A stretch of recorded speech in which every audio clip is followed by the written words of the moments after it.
Mahasin TV, pata kujua wema wa Uislamu.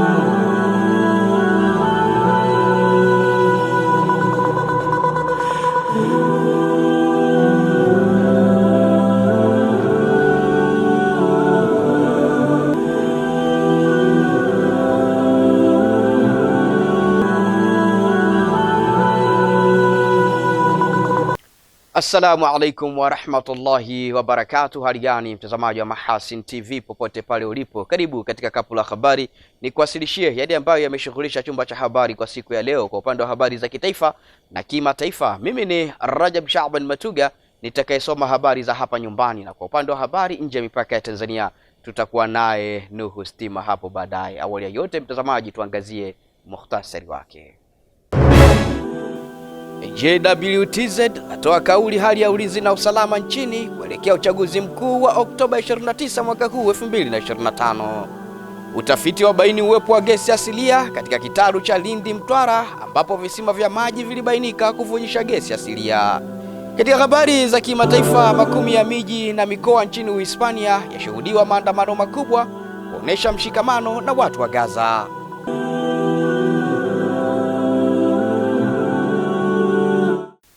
Naam, mtazamaji, awali ya yote ni kukumbushe mbali na kuyafuatilia matangazo haya kupitia kisimbuzi chako cha Azam TV, lakini pia unaweza kuipata taarifa hii ya habari kupitia YouTube account kwa jina la Mahasin TV Official Channel. Tuanze habari za kitaifa. Jeshi la Ulinzi la Wananchi wa Tanzania JWTZ limesema linaendelea kufuatilia kwa karibu hali ya usalama nchini katika kipindi hiki cha kuelekea uchaguzi mkuu kama ambavyo ilivyotangazwa na Tume Huru ya Taifa ya Uchaguzi INEC na Tume ya Uchaguzi ya Zanzibar AZEC.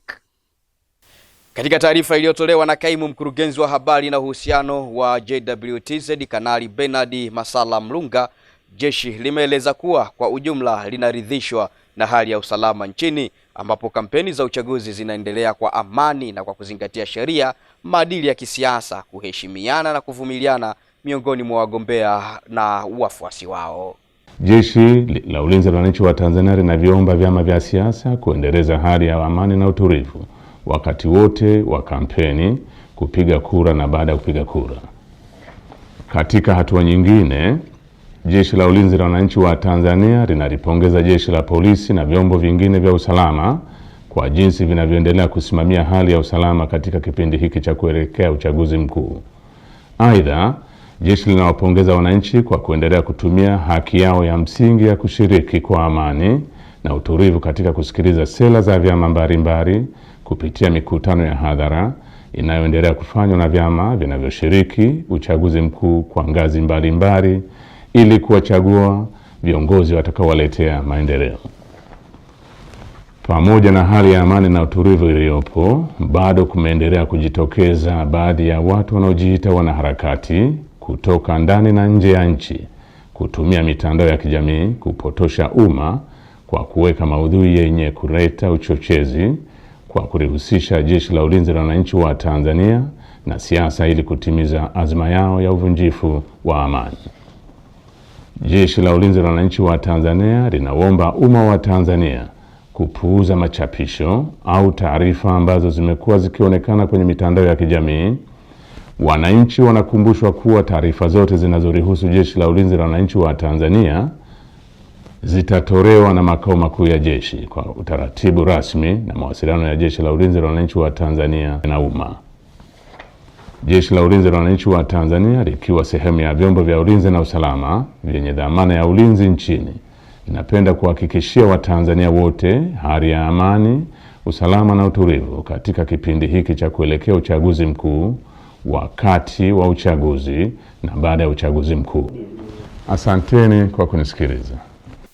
Naam, mtazamaji, tukiachana na taarifa hiyo, tunaelekea kanda ya kusini kutoka mkoani Mtwara.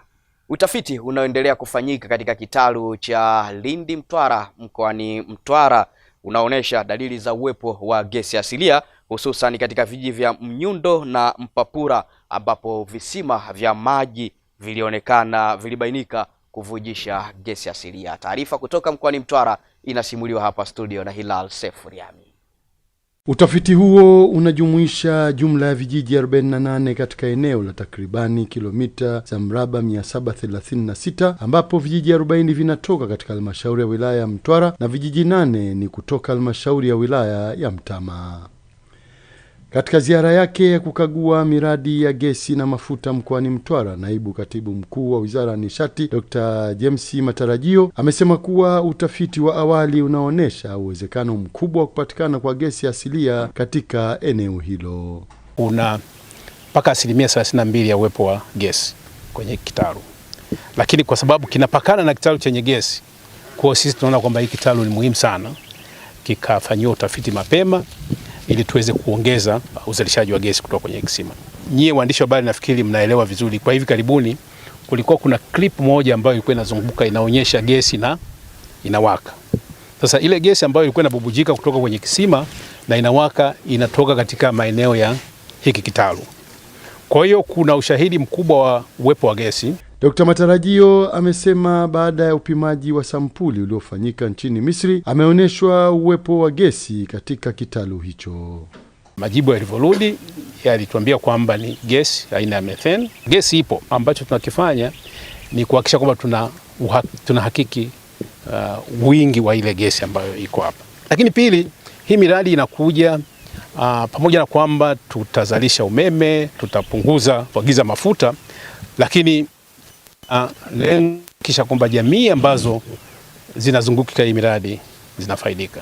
Jiolojia Pasco Njiko ambaye ni mkurugenzi wa utafutaji, uendelezaji na uzalishaji wa mafuta na gesi kutoka TPDC amesema shirika hilo litaendelea kusimamia wakandarasi kwa karibu ili kuhakikisha miradi inakamilika kwa wakati.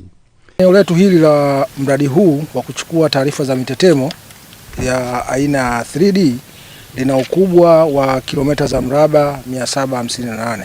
Kama TPDC tumeyasikia maelekezo ya Mheshimiwa Naibu Katibu Mkuu kwamba ni lazima tukamilishe kazi hii kwa wakati, na sisi kama TPDC tutashirikiana na mkandarasi wetu ambaye ni AGS kuhakikisha kwamba muda wa mradi uliowekwa ambao ni mwaka mmoja na miezi 6, mwakani Oktoba hii kazi itakuwa imekwisha kamilika. Faida ambazo tunazipata kwa wakati huu wa utafiti, mojawapo ni kupata ajira ndogo za muda. Faida ambazo zingine zipo kwamba utakuta barabara ambayo ilikuwa haipitiki kwa ugumu sana, haipiti chombo yoyote, sio gari, sio pikipiki, sio basikeli. Hata watembea kwa miguu nao walikuwa wanapata shida, lakini baada ya kuja watafiti na vyombo vyao, baada ya kutoboa barabara zingine zimekuwa zenye umuhimu kwa sababu zinaenda kwenye makazi ya watu. Aidha, katika ziara hiyo Dr. Matarajio pia ametembelea mradi wa kuongeza uzalishaji wa gesi katika eneo la Mnazi Bay unahusisha visima 3 vya gesi asilia ambapo serikali inatarajia kuongeza uzalishaji. Asante sana Hilal Sefuriami kwa masimulizi ya taarifa hiyo kutoka mkoani Mtwara. Mtazamaji, tunatoka kanda ya kusini na tunarejea kanda ya ziwa moja kwa moja tukielekea mkoani Mara. Serikali imetoa zaidi ya shilingi bilioni 5 kwa kaya 58 zilizopo katika eneo la Kamnyonge Bondeni, manispaa ya Musoma mkoani Mara ili kupisha ujenzi wa majengo ya abiria katika uwanja wa ndege wa Musoma, hatua itakayopelekea kukamilika kwa ujenzi wa uwanja huo na kuanza kutumika. Taarifa kutoka mkoani Mara inasimuliwa na Zuberi Mgaya kutoka hapa studio. Akitoa taarifa juu ya fidia hizo, meneja wa viwanja vya ndege kanda ya Ziwa Birozi Kamino amesema ni wajibu wa serikali kuwapatia haki yao ili kupisha shughuli za ujenzi ziendelee, huku akisisitiza mashirikiano baina ya wananchi na serikali ili kukamilisha ujenzi huo. Hii ni haki yenu ya msingi sana. Kwa hiyo kikubwa tunachoomba ni ushirikiano wenu, maana toka tumeanza mwanzo mpaka sasa hivi tulikuwa na nyie. Basi tushirikiane na imani vendor form wote mlishapewa toka wiki iliyopita.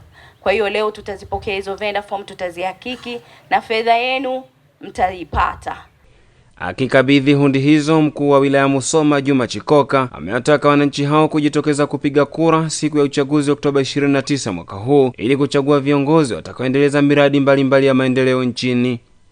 Inapofika tarehe 29 Oktoba, niwaombe wanamsoma wote tujitokeze kwa wingi kwenda kupiga kura. Na twende tukupiga kura kwa sababu moja, ni haki yetu ya msingi. Kura ni maendeleo. Lakini twende kupiga kura kwa amani na utulivu. Aina yoyote ile ya sintofahamu au uvunjifu wa amani katika wilaya hii ya Musoma hatutoupa nafasi. Tunachotaka wananchi wapige kura kwa amani, kwa utulivu, wachague viongozi wanaowataka. Wachague viongozi wanaopenda maendeleo na kuwaletea maendeleo yao kivitendo. Kwa upande wao, baadhi ya wakazi wa eneo hilo wameshukuru serikali kwa kuwapatia fidia hizo ili kuweza kupisha shughuli za ujenzi katika uwanja huo kuendelea, wakitaja kuwa ni hatua kubwa ya maendeleo endapo ujenzi huo utakamilika. Kwanza kabisa napenda kumshukuru Mheshimiwa Rais wa Jamhuri ya Muungano wa Tanzania kwa hii kazi nzuri aliyotufanyia, kwa sababu sisi wakazi wa eneo hilo tumekaa jirani na uwanja wa ndege. Leo naona kama tunalipwa na serikali yetu ya Tanzania kwa heshima kubwa. Kwa hiyo nashukuru sana serikali ya Tanzania kwa kutulipa hii fidia. Kwangu naona ni furaha, kwa sababu mimi pia walikuwa wamesha nisumbua sana kila kukicha, mwenyekiti, malipo yetu, lakini mwisho wa siku naona serikali ya Jamhuri ya Muungano wa Tanzania imetekeleza hili, na niseme ni shukrani sana, mambo yameenda vizuri.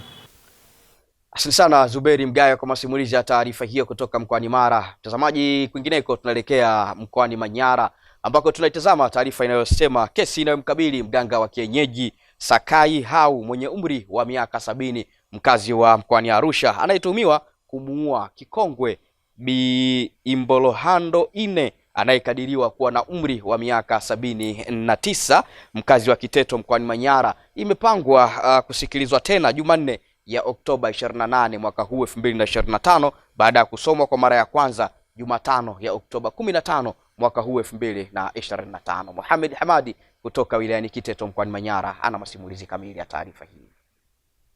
Kesi ya mauaji inayomkabili mganga Sakai Hau miaka 70, mkazi wa Arusha, imesomwa hii leo mara ya kwanza na hakimu mkazi mkuu mfawidhi wa mahakama wilaya ya Kiteto Boniface Liamwike.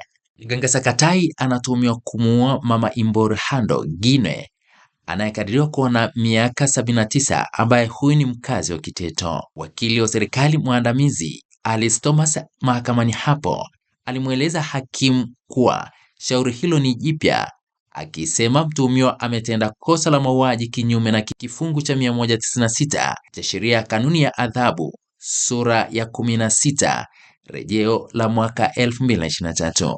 Maelezo ya kosa hilo ni kwamba tarehe 7 mwezi wa 8 mwaka 2025 huko katika kijiji cha Orpopon, mshtakiwa alimuua mama Imbolohando akiwa katika maeneo hayo. Mshtakiwa alielezwa na hakimu Boniface Liamwike kuwa hatakiwi kujibu chochote kwa kuwa mahakama hiyo haina mamlaka ya kusikiliza kesi hiyo. Amesema kuwa kesi hiyo inaendelea kutajwa hadi hapo upelelezi utakapokamilika kisha kuhamishwa katika mahakama kuu iliyopo Babati. Kesi hii imepangwa tena kusikilizwa tarehe 28 mwezi wa 10 mwaka 2025 ambapo mtuhumiwa atafikishwa kwa hatua zaidi za kimahakama kuhusu kesi hiyo inayomkabili ya mauaji. Wakati huo Michael Daniel miaka 30 wa kutoka kijiji cha Njoro anashikiliwa kwa kosa la kumbaka mtoto jirani yake wa miaka 5. Akisoma shtaka hilo, wakili wa serikali mwandamizi Alice Thomas akiwa mahakamani hapo amesema kosa hilo ni kinyume na kifungu cha 130 kifungu kidogo cha kwanza na cha pili na kifungu cha 131 kifungu kidogo cha 3 cha sheria ya kanuni ya adhabu sura ya 16 rejeo la mwaka 2023. Maelezo ya kosa hilo ni kwamba Michael Daniel ambaye ni mkazi wa kijiji cha Njoro wilayani Kiteto alimbaka mtoto wa jirani yake wa miaka 5 na hii ilikuwa ni tarehe 8 mwezi wa 8 mwaka 2025. Alipoulizwa na hakimu Boniface Liamwike mahakamani hapo, mtuhumiwa huyo alikana shtaka hilo, na ndipo kesi hiyo ikaahirishwa hadi tarehe 23 mwezi wa 10 mwaka 2025 kwa ajili ya hoja za awali pamoja na usikilizwaji wa shauri hilo.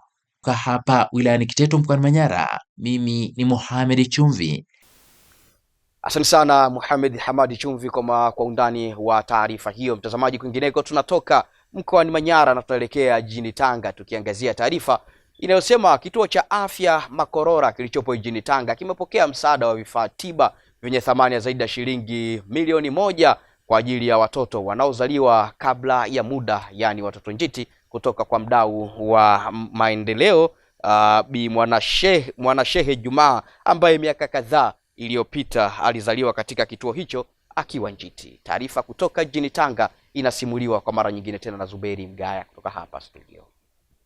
Akizungumza wakati wa kukabidhi vifaa hivyo, baba mzazi wa Mwanashehe ameelezea sababu zilizomfanya Mwanashehe kujitolea vifaa hivyo kwa ajili ya kuwasaidia watoto wanaozaliwa wakiwa njiti.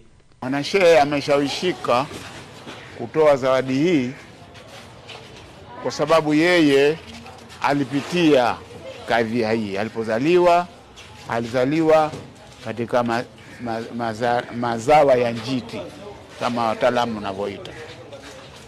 Kwa hiyo katika nia yake, baada ya kukua, tulivyomueleza jinsi uzaliwa wake ulivyo na nini, nafikiri alitia azma katika moyo wake kwamba nitakapokuwa mkubwa, nikisoma kafanikiwa, na mimi nitasaidia hospitali yangu ili watakaokuja, watakaozaliwa katika hali kama niliozaliwa mimi, na wao wanufaike na hali hii.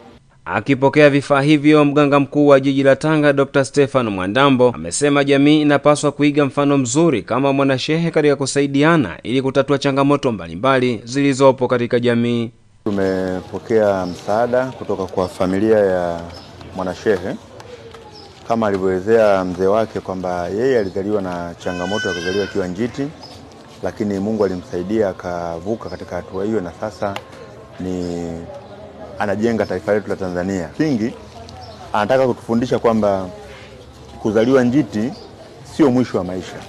Unaweza kupata nafasi ya kuwa mtu mkubwa huko duniani baadaye, kama yeye alivyoonyesha mfano na Mungu alivyomsaidia akapona.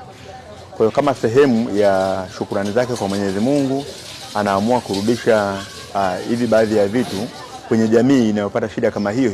Kwa upande wake, mganga mfawidhi kituo cha afya Makorola Dr. Angelina Mashaka amesema msaada huo utasaidia kuboresha utoaji huduma za afya kwa wagonjwa wenye changamoto mbalimbali za kiafya, hususan watoto wanaozaliwa wakiwa njiti. Sisi kwa furaha kubwa kituo cha afya Makorora tumeipokea zawadi hii, na tunaamini zawadi hii italeta mafanikio kwa wateja wetu wengi ambao tunaowahudumia, wakiwemo watoto wachanga wanaozaliwa, sio tu kwa ajili ya watoto njiti, hata kwa wale watoto ambao wanashindwa kupumua wakati wa kuzaliwa zitaweza kusaidia. Kwa hiyo tunatoa shukrani zetu nyingi za dhati kwa Mwanashehe na kwa familia nzima kwa ajili ya zawadi hizi walizotoa, ambazo zitaleta tija na mafanikio kwa wateja. Tunamshukuru mwenzetu Mwanashehe kwa kutupatia vifaa hivi.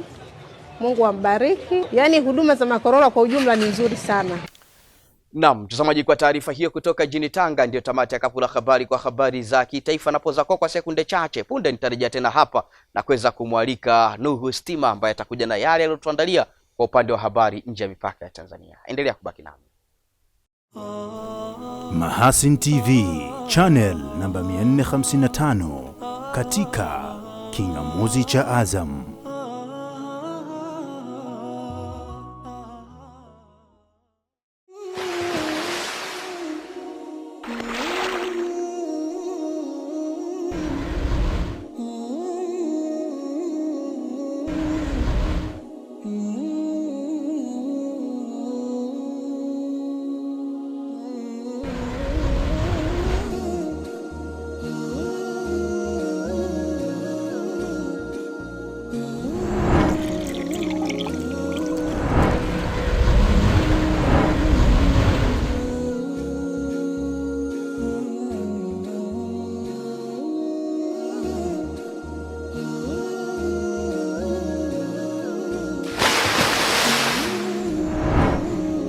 Kunywa maji safi na salama ya uhai. Bidhaa bora ya Bakhresa.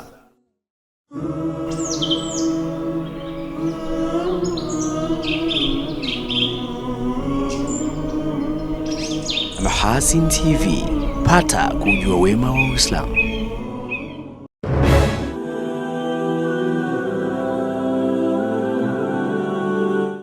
Asante sana mtazamaji kwa kuendelea kuwa nami ndani ya Kapu la Habari, na shukrani sana kwa kuendelea kuichagua Mahasin TV, pata kujua wema wa Uislamu. Na sasa mtazamaji, ni wakati wake Nuhu Stima kwa upande wa habari nje ya mipaka ya Tanzania. Mtazamaji, karibu kwa upande wa habari za kimataifa. Umoja wa Afrika umetangaza kuisimamishia wanachama Madagascar hadi utaratibu wa kikatiba utakaporejeshwa baada ya mapinduzi yaliyomuondoa madarakani Rais Andry Rajoelina. Taarifa iliyotolewa Oktoba 15 na AU imesema kuwa jumuiya hiyo ya kibara itawekea watu mahsusi vikwazo iwapo utawala wa kiraia hautarejeshwa nchini humo. Oktoba 14, kitengo cha kijeshi kilichosaidia kuinuka kwa Rajoelina na kuingia madarakani kwa muhula wa kwanza akiwa na miaka 34 kilitangaza kuchukua madaraka nchini Madagascar na kumuondoa madarakani kama rais kufuatia wiki kadhaa za maandamano yaliyoongozwa na vijana dhidi ya Rajoelina na serikali yake. Taarifa iliyotumwa kwenye mtandao wa kijamii na kituo cha television cha serikali inasema Kanali Michael Randrianirina anatazamiwa kuapishwa kama rais wa Madagascar na watawala wa kijeshi wa nchi hiyo. Mahakama ya juu ya katiba ya Madagascar Oktoba 14 ilimuita kamanda wa kituo cha uendeshaji cha wafanyakazi wa jeshi CAPSAT, Kanali Michael Randrianirina, akatekeleze kazi za mkuu wa nchi, huku mahakama hiyo ikimtaka Randrianirina aitishe uchaguzi ndani ya siku 60 kwa mujibu wa siku atakayoamua, ikinukuu kifungu cha 53 cha katiba ambacho kinahitaji uchaguzi wa urais ufanyike ndani ya siku 30 hadi 60 baada ya mahakama kuu ya katiba kutangaza kuwa ofisi hiyo imebaki tupu. Kwingineko, shirika la kutetea haki za binadamu la Mashhad limerekodi vifo vya raia 146 wakiwemo watoto 41 katika siku za hivi karibuni katika mji wa Al-Fashar magharibi mwa Sudan. Shirika hilo la kufuatilia matukio ya Sudan limezitaja hatua za mashambulizi ya RSF kama ukatili wa kimfumo unaojumuisha uhalifu wa kivita, likitaja tukio la kushambuliwa kwa makombora kwa makusudi katika maeneo ya makazi na kunyongwa kwa wale waliokimbia ghasia. Ofisi ya Umoja wa Mataifa ya kuratibu masuala ya kibinadamu OCHA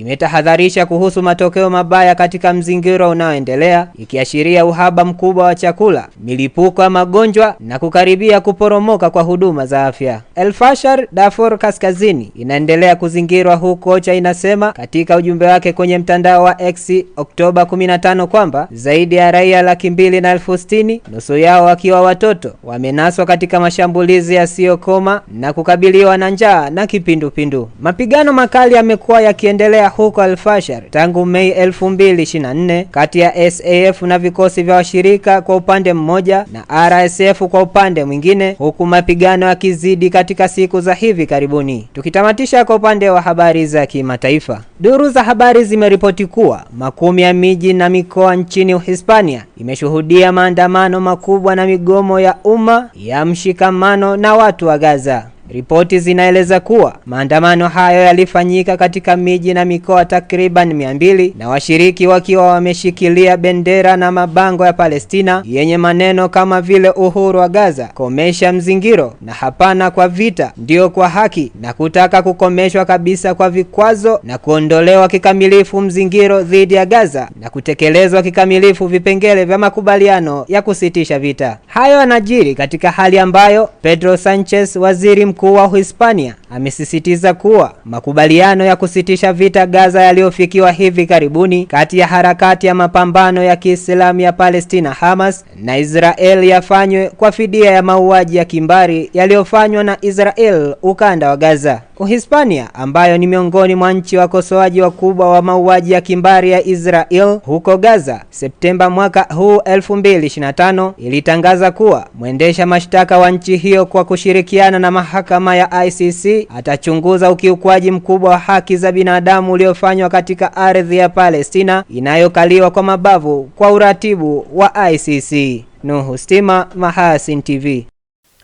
Asante sana Nuhu Stima kwa wale ambao umetuandalia na kutosimulia kwa upande wa habari nje ya mipaka ya Tanzania. Mtazamaji, kabla sijaweza kuweka utuo na kuhitimisha kapu la habari kwa siku ya leo, tuangazie mukhtasari miongoni mwa yale tuliyokuwa nayo leo hii.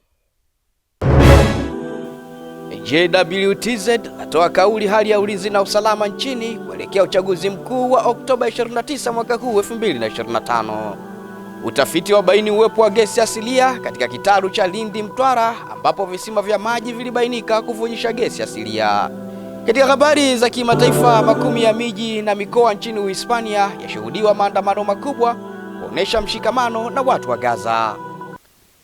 Na mtazamaji, kwa nukta hiyo ndio tamati ya kapu la habari kwa siku ya leo. Kwa taarifa yetu nyingine ya habari usikose kuungana nasi hapo kesho insha Allah, muda na wakati kama huu. Kwa niaba ya wale wote tulioshirikiana pamoja kukamilisha kapu la habari, ikiwemo wakilishi wetu kutoka mikoa mbalimbali ya Tanzania, mimi ni Rajab Shaaban Matuga niliyesoma habari za hapa nyumbani, na kwa upande wa habari nje ya mipaka ya Tanzania tulikuwa naye Nuhu Stima. Nikutakia utazamaji mzuri wa vipindi mbalimbali vinavyofuata kutoka hapa Mahasin TV. Pata kujua wema wa Islam. Wabillahi tawfiq. Wassalamu alaikum wa rahmatullahi wa barakatuh. Asanteni na kwaherini kwa sasa.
Kunywa maji safi na salama ya uhai. Bidhaa bora ya Bakhresa.